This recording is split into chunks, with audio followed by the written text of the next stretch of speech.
all three of these systems. The government can do it better than the market itself. That is probably a very good succinct statement, but let's even make it simpler than that. That the government believes that who has the right to control private property? They do. Now remember, why is a government, number one, what is the purpose of government that we proved? To defend private property. That's the only one I can prove. Remember, in law, I can make the government do anything. I can make the government kill Jews, kill Lutherans, kill, enslave blacks, enslave whites, enslave whatever. I can do whatever I want, right? Government is based in law. So I can make the government do anything. But the only thing I can prove that government is supposed to do is protect private property. What of necessity does it mean to have these three systems?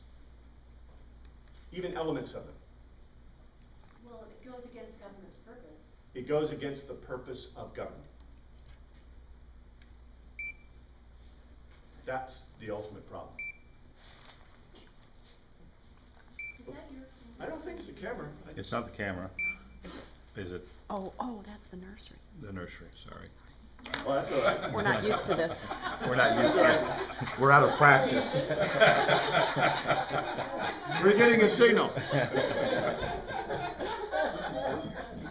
Now, I followed this, but I'm just trying to digest it in my mind. What you just said was that those three were against the, what was the last statement you just made? I want to. Against the purpose of government. Against the purpose of government. Right. If you have a fascistic economic system or even a fascist political system, the ultimate point is that this system goes against the purpose of government because it is trying to control your property through regulation. The purpose of government is to defend your private property, right? Oh, I see. The purpose of fascism is to regulate, is an economic system, is to regulate your property. So that is directly counter to the purpose of government. The purpose of socialism is to own your private property. And that's directly contrary to the purpose of government. And likewise, communism. So, okay, if you want to take this to the extreme, and this would become an ethics, this is an ethics or an opinion-based thing, but therefore, if these are counter to the only purpose we can prove for government, therefore they are false systems.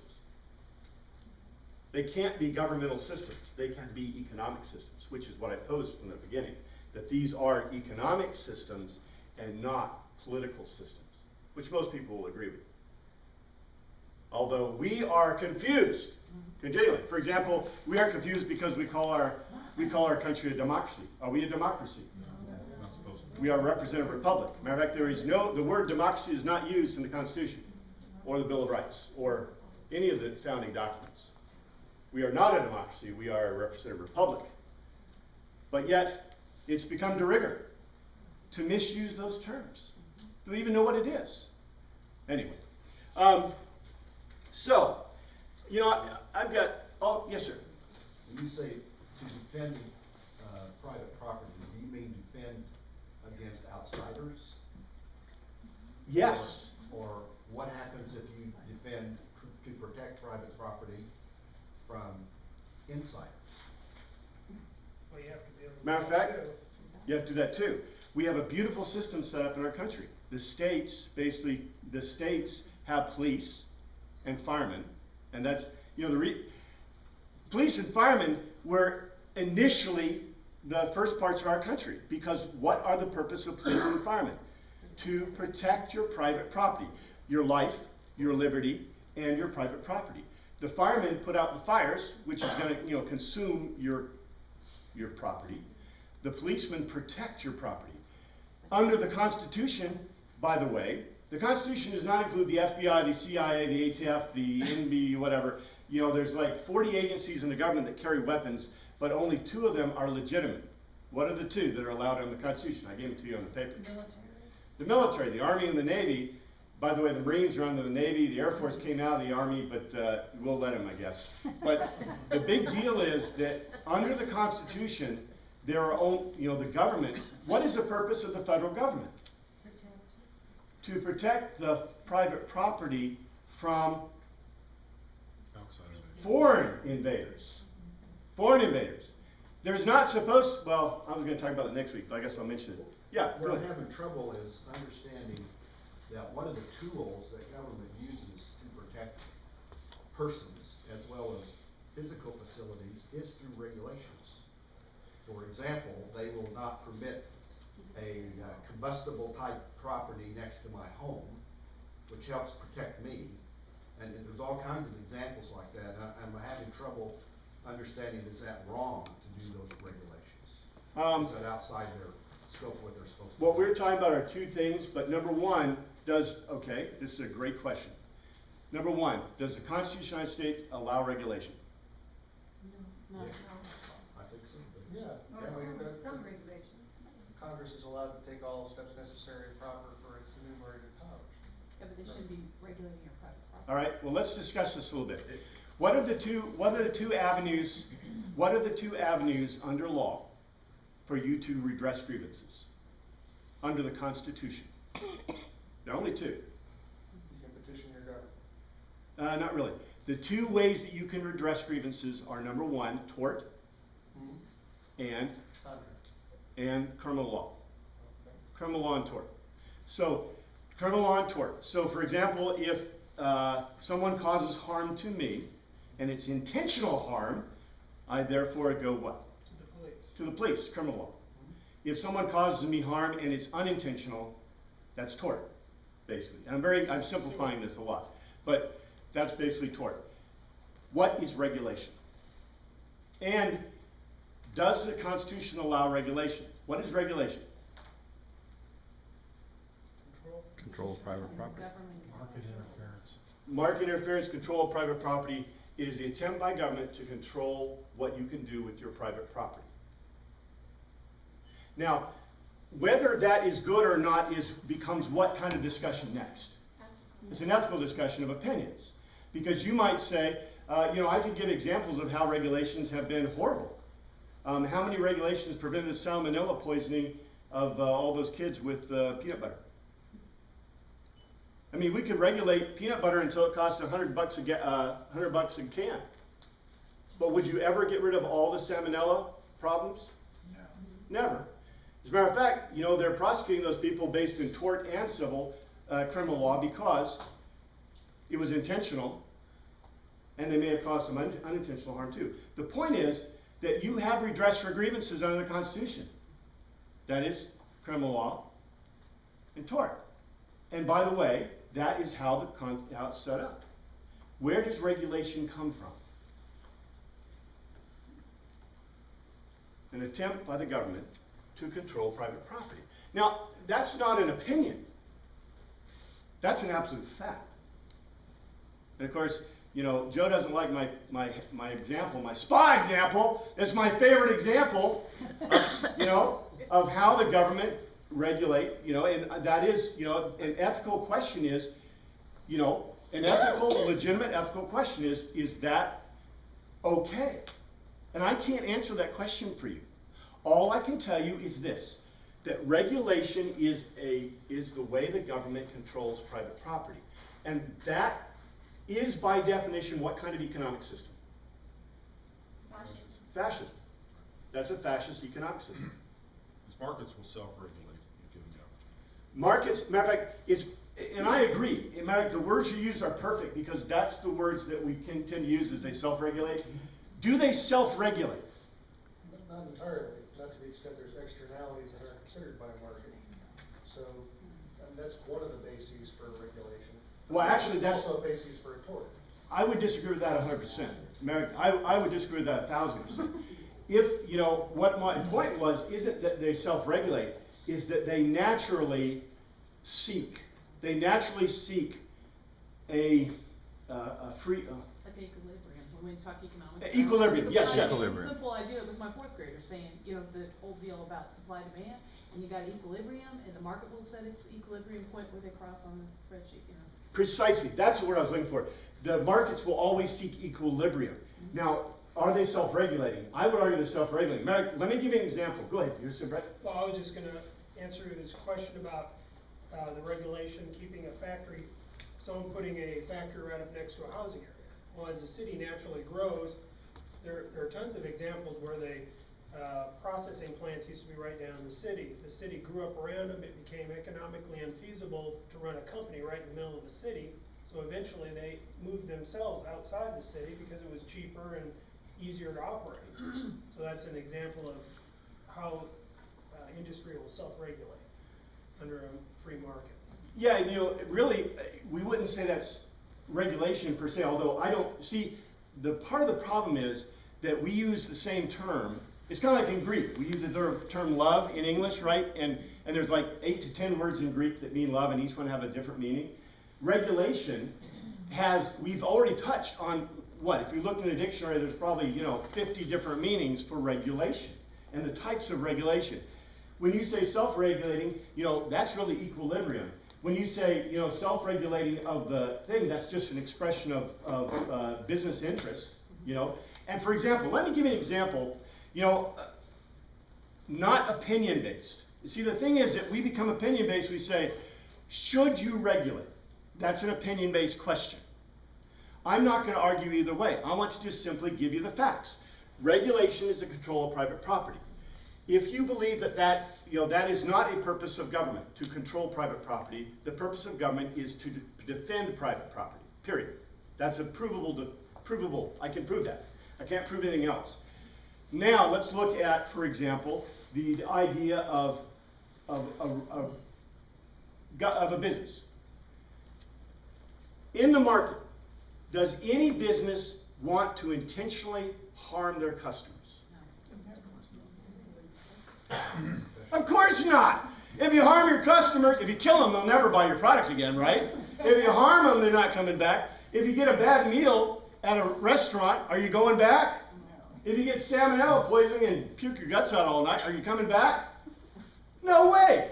No business wants to intentionally harm their customers. Right? We know there are unintentional consequences. Unintentionally, companies get salmonella. Maybe they had lax process. Well, wait. The company that just had the peanut butter, did they have lax processes? No, they were following all the government regulation. Holy smoke. Okay? You see this? Now, whether to have regulation or not is arguable. That's an opinion-based ethical thing where you weigh, okay? You weigh. For example, I would weigh, the purpose of government is not to control private property. The purpose of government is to defend private property. So from a purely, historically based concept, would I want regulation at all? No. But there are some out there that are willing to accept some level of fascism or socialism. Right? And that's what we have done, whether we like it or not. Yes, ma'am. But I think that some regulation is important. For instance, without traffic controls, we would. Okay, listen. It would be a mess. What you just did is you just used a different meaning for regulation. What are traffic controls? They are standards. Here's another thing that gets all kind of tacked up in this. When I have, like, for example, the rules of flight, I have a set of rules that we follow to fly or to drive. Those, we call them regulations. But what are the purpose? That is a type of regulation. But what is the purpose of that regulation? Is it to infringe on your private property? No. Protect someone else's. Protect you. Well, someone else. it is a standard that is set by the government to basically, and the ASTM has standards for chemical, the UL has standards for electrical. Those are private standards, right? By the way, almost every standard did not come from the government for aviation or automobiles. Where did they come from? They were from industry. Years ago, anyone get a Model T? You'd get a pamphlet. There were no laws. There was rules of the road. Suggestions for how to drive safely. Right? Okay? They were standards set by industry as great ideas. Okay? Because they wanted their consumers not to die. Right? You know, the point is that business, you know, you said it. For some reason, we have this attitude in this country that businesses want to hurt people intentionally. That's craziness. No business wants to ever harm a consumer, because if they do, they're dead. The marketplace will kill them. So, likewise, businesses, when they develop new products, develop standards for those products to protect. Like, you know, for example, you don't see any DVD players where a DVD spinning at 600, revolutions per minute is allowed to be in the open. Right? Because if they spin out, they can kill you. But yet, for LP records, it's okay. They don't turn fast enough to make a difference. But did a regulation tell them to put those in a housing? No. It's a standard. And likewise for cars. You know, we call them regulations. They're really not regulations. We have traffic laws, right? And if you break a traffic law, you can be punished criminally. Right? Keep in mind, as you're driving to work tomorrow, that virtually everyone you're driving around with has been licensed by the government to drive. Okay? That's just saying that just because someone has a license doesn't make them adequate. Just a sideline, your statement that no company ever has the intention of purposeful intention of hurting their consumer. Okay? I would agree with that if we're looking for a longevity of the company. In other words, but the people that get into something to make a quick buck and get out, they really don't care. So, I mean, that is the basis for some of her regulations, and you're spinning DVD. If they didn't have to have that housing, they could probably sell their DVD for $25 less. They're going to make their bucks, and they're going to get out, and they're going to leave the country so they can't be touched legally. Well, you know, what he brings up is an interesting thing, and I'll point out a couple of things. Number one, you know, everything in human beings is based in this curve. The bell curve. The bell curve regulates your intelligence, the bell curve regulates your DNA, the bell curve regulates everything there is in everything about human society, period, done. Whether you like it or not, the bell curve is, okay? There are always going to be bad people. They're down here. There are always going to be people that throw themselves on grenades. They're up here, right? There's going to be companies that put themselves out of business because they promise and give too much to the consumer. There are always companies that perhaps try to scam the consumers.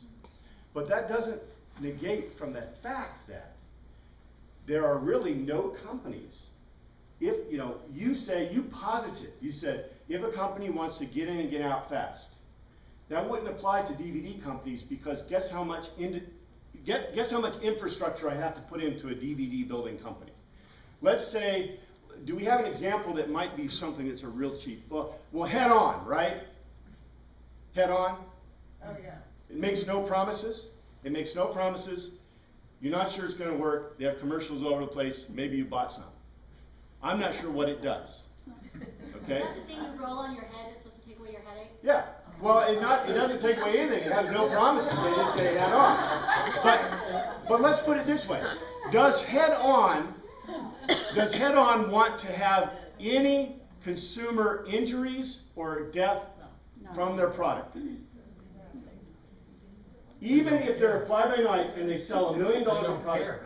Huh? They don't care. Oh, yeah, they do. Because if somebody gets injured from Head On, what will happen to them?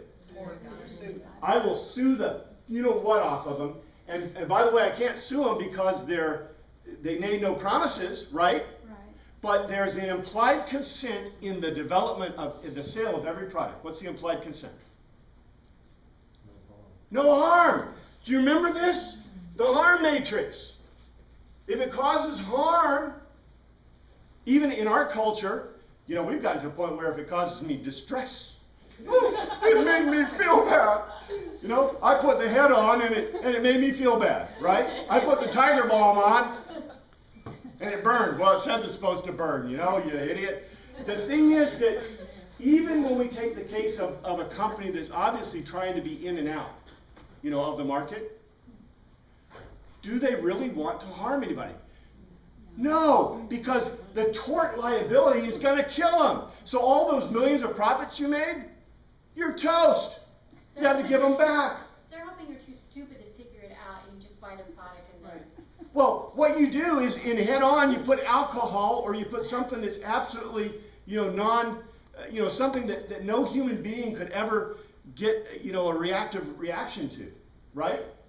That's what you put in there. Put water in there. Nobody can be affected by water. It can't happen. You can drown in it, I guess. You know? So you put on the label that it's dihydroxy oxygen, oxide. Dihydroxyoxide is water. By the way, this was a couple of cities in California have outlawed dihydroxyoxide. Okay, because they're idiots. But because people can die in it. You know, so, you know, head on I put in water. Because the tort liability is too high. And if it's fraud, if it's intentional fraud, how do I get a hit? Legally, criminal law. Okay? Except for Social Security.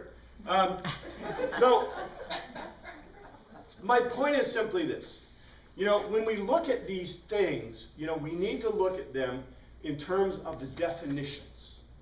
Because like I said, you know, we talk about regulation, and like I said, you know, we could have a discussion for 5 years, 10 years on whether you should regulate or not, or what you should regulate, or how much should you regulate, or what should you do. But that's not the question, is it? Right? I mean, that's an adequate question, that's an okay question.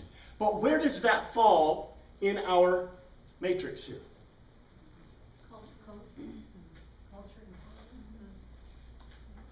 Regulation falls obviously in where? Legal. Legal. And remember what I told you. The government can make a law to regulate anything. The government can make a law to do anything. I can regulate the fact that babies should not be allowed to be born and should be aborted. Oh my, we've got one of those. I can make a regulation that says if your baby is killed by an abortionist, you can't sue for tort or criminal liability. Oh, we've got those too. I can make laws that say that certain people can't protest in certain areas in the country. We have those. I can make regulations and laws. I make laws that say, but the difference between a regulation and a law in the context that we're talking is what? What does a regulation versus a law do? Does a law attempt to control private property? Can it? What does a regulation try to do? What does a regulation, in the context we're talking about? For example, let's say a regulation, my spa regulation, or a regulation for restaurant cleanliness. What does it attempt to do? Well, they say protect, okay? Everything is to protect the children, right? But ultimately, the purpose of a regulation is to control the private property, okay? Now, yes, they would go to the harm matrix and say, I put in a regulation to prevent Lionel Alford from putting the spa next to his house because, okay, I can't even figure out why. All right, maybe because if it burst, it would flood my basement and I would have to spend lots of money pumping the stuff out of my basement. Or maybe if it shorted out next to the house and flooded the house, I would have a short that would take down the whole neighborhood. Maybe that. I don't know. To me, it's irrational. But what they ultimately did by making their regulation is they did what? They controlled my private property. Now, a law is different. If they have a law that says, you know, the law for regulation is what? The law says if you don't follow these regulations, you can be punished, Yeah, put in jail. right? Put in jail. Somehow they can take your private property from you. But the reality of a law is, what is a law? What does a law control? A law controls Enforcement? Your activity. your activity. A law controls your activity, and laws are covered under the Constitution, where regulations control your private property. Now, in the case of my spa, they controlled my activity on my private property. Kind of. You know, the government could probably make laws that said, you know, you can and can't do certain things on your own private property. Well, they can. That's a law. If I killed somebody on my own private property, that even if it's my private property, that's still, I broke the law, right? I can be punished. On the other hand, if I do something, anything I want that's legal, but remember, I can make anything legal. See? So, the absolute conclusion to all this is, if I really want freedom, what do I really want? No, less government. Well, you see, and that, you know, that is a good conclusion. You know, less government or less regulation, or, you know, people say smaller government. Well, you really don't want smaller government. You just want a government that doesn't control your private property. And by the way, the original Constitution was designed, that's why I gave you, that's in the Constitution right there. Those are the constitutional, that is what the Congress is allowed to regulate, or basically make laws about. That is what the Congress is allowed to do, period, in our Constitution. And so I wanted you to, you know, what we'll do is we'll talk more next week about some of the details and applications. I had more I want to talk about in application, but it really gets complicated. Lionel, one thing I'd like to bring up is that, you know, we have evolved as a society over many years. The one thing is, my daughter lived in the Chicago suburb where the Tylenol deaths all came about due to the tampering with the The government didn't have to tell the makers of Tylenol, you gotta do something. They knew, nobody's gonna buy our product. Bingo.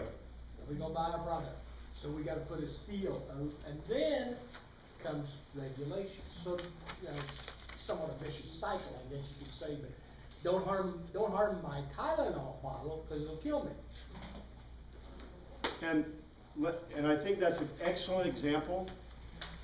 And I'll just leave you with this to think about. What then did those regulations do in the marketplace?